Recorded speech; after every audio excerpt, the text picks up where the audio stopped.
Have you ever felt like everything could fall apart at any moment? Like your job, your relationships, your health? They're all just one bad day away from unraveling? You're not imagining it. Life is fragile. And the strangest part? We're all walking around pretending it isn't. Let's talk about why life feels so precarious, and why that feeling might actually be the most honest thing about being human. Think about your morning routine. You wake up, check your phone, maybe make coffee. Everything feels solid, predictable. But here's the reality. That routine exists on a foundation thinner than paper. Your job? One restructuring away from disappearing. Your health? One doctor's appointment from changing everything. Your relationships? One conversation from transforming completely. We don't like thinking about this. Our brains are actually designed to ignore fragility. It's called normalcy bias, the tendency to believe tomorrow will look exactly like today. But deep down, we know better. That's why a strange email from your boss makes your stomach drop. Why a friend's cancer diagnosis feels like the floor vanishing beneath you. The fragility isn't new. What's new is how visible it's become. Your grandparents might have worked the same job for 40 years. They lived in the same town, kept the same friends, followed the same routines. That stability wasn't necessarily real, it just felt more permanent. Today, we change jobs every few years, move cities, reinvent ourselves constantly. The underlying fragility was always there.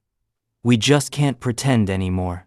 And honestly, that's exhausting, because fragility requires constant maintenance. Think about your car. When it's new, you barely think about it. But as it ages, you start listening for strange sounds, watching for warning lights, scheduling maintenance. That's what modern life feels like, constantly monitoring for cracks before they become catastrophes. Your career is the same. 10 years ago, having a steady job meant showing up and doing decent work. Now you're supposed to be networking, upskilling, personal branding, staying relevant.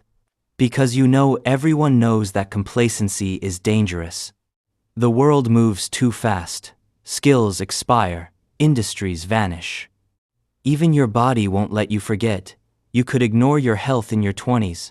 Now, every weird pain sends you to Google. Every news article about some disease makes you second-guess your lifestyle. Your body is constantly reminding you, this machine is not guaranteed to keep working. But here's what makes life's fragility especially maddening: the randomness. You can do everything right and still lose.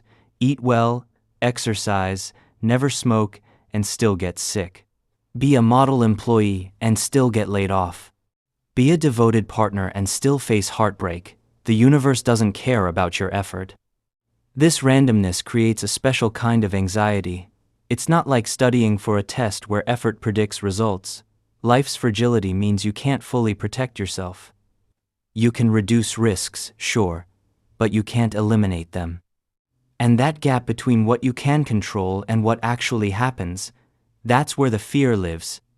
Some people respond by trying to control everything.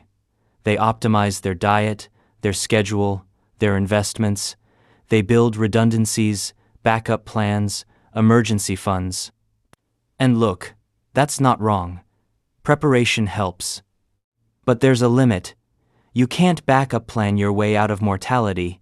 You can't contingency strategy your way past uncertainty.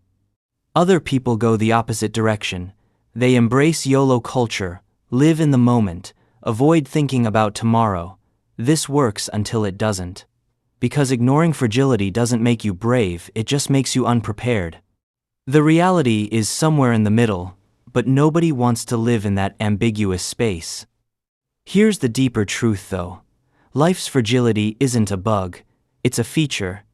The things that matter most are valuable precisely because they're fragile. Love matters because people can leave, or change, or die. Health matters because bodies break down. Moments matter because time moves in one direction only. If your relationship was guaranteed permanent, would you cherish it the same way? If you knew you'd never lose your abilities, would you push yourself to use them? Fragility creates urgency. It makes today matter more than tomorrow's abstract promises. The Buddhists figured this out thousands of years ago. They called it impermanence, the idea that everything changes, nothing lasts, and clinging only creates suffering. Sounds depressing, right? But here's the twist. Accepting impermanence doesn't make life meaningless, it makes life vivid. When you truly understand that this moment won't come again, you pay attention differently. Think about a perfect day you've experienced, maybe a vacation, or a gathering with friends, or just a random afternoon that felt right. Part of what made it perfect was knowing it wouldn't last.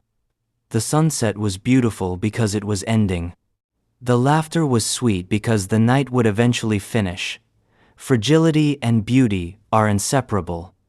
But accepting fragility isn't the same as being passive. It means acting with full knowledge that outcomes aren't guaranteed. You love people knowing they could leave. You pursue goals knowing you might fail. You build things knowing they're temporary. That's not pessimism, that's courage. The alternative is living in denial, pretending your job is secure when it's not, assuming your health will always cooperate, believing relationships maintain themselves.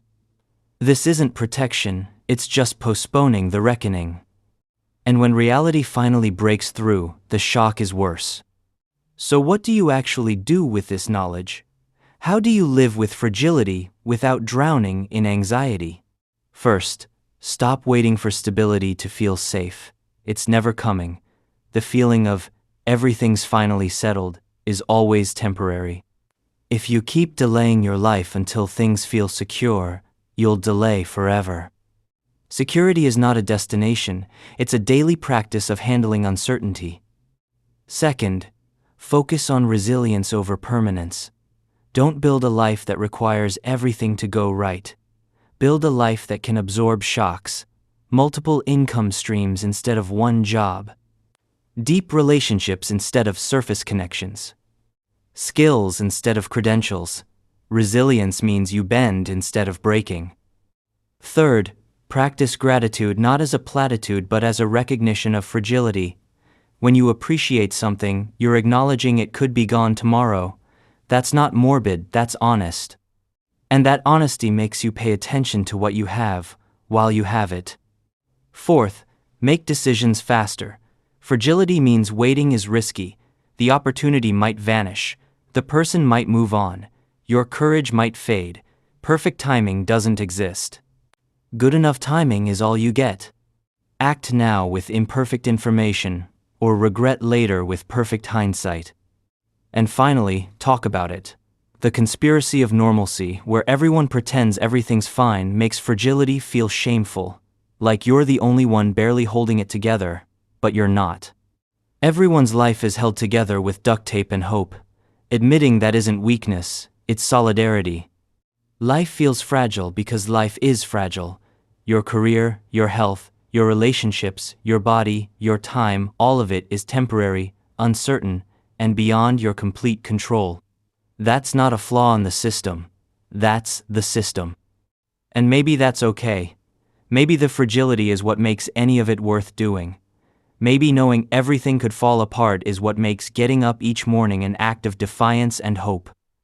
Maybe the precariousness isn't something to fix, it's something to accept, and then live anyway. Because here's the thing. You can spend your whole life afraid of the fall, or you can build something beautiful on unstable ground. Either way, the ground is unstable. The only choice is whether you build anyway. So yes, life is fragile. It always has been, it always will be. And somehow, impossibly, we keep going. We love people who could leave. We build careers that could end. We make plans for futures that aren't guaranteed. Not because we're naive, but because we're human. And being human means staring at fragility and choosing connection anyway. That's not optimism, that's not pessimism, that's just courage. The courage to live fully in a world that offers no guarantees. The courage to build, knowing it's temporary. The courage to love, knowing it could hurt. And if that feels fragile, good, it should, because it is, and that's exactly what makes it matter.